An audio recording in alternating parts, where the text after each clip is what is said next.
Second cause क्या है? Psychological factor. Psychological factor क्या होता है कि मैंने माइंड में सिचुएशंस बनाई हैं जिससे मुझे एंगर आता है।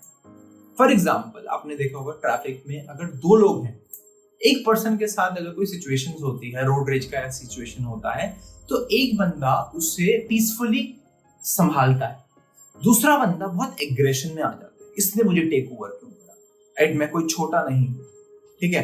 तो आप देख रहे हो जो माइंडसेट है उससे भी एंगर क्रिएट होता है। सो सम ऑफ द ट्रिगर्स आर कि इसने मुझे इग्नोर करा पर्पसली, इसलिए मैं गुस्सा हूं, राइट।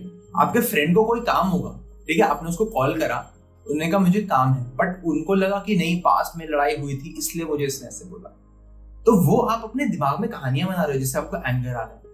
दूसरी चीज ये है कि आप ना कुछ चीजों को सीरियसली ले लेते हो। जैसे आपके पेरेंट्स ने कहा कि ये एग्जाम आपके लिए बहुत इंपॉर्टेंट है, ठीक है, आपने सोचा मेरी पूरी जिंदगी इस एग्जाम पे बेस्ड है, if I don't clear this my life is ruined, मेरा कोई वजूद नहीं होगा, ठीक है।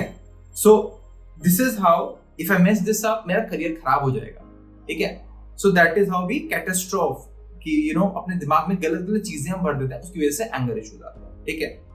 उसके बाद होता क्या है कि एक एग्जांपल मैं आपको देता हूं, अगर मान लो आप एक डेटिंग वेबसाइट पे हो, आपको किसी ने रिजेक्ट करा, ठीक है, तो उनके कुछ भी रीजन हो सकते हैं आपको रिजेक्ट करने के, बट आपने क्या सोचा कि आई एम अनलवेबल, मुझे कोई रिलेशनशिप नहीं मिलेगा, मैं ऐसा हूं, आप सेल्फ डाउट करने लग जाते हो। उससे क्या आता है कि आपका एक्चुअल इश्यू था मिसमैच का, बट आपने क्या सोचा, नहीं ये गलत है, मैं अनलवेबल हूं, इससे क्या हो रहा है, सेल्फ डायरेक्टेड एंगर आ रहा है, जो मैंने पहले डिस्कस करा, ठीक है।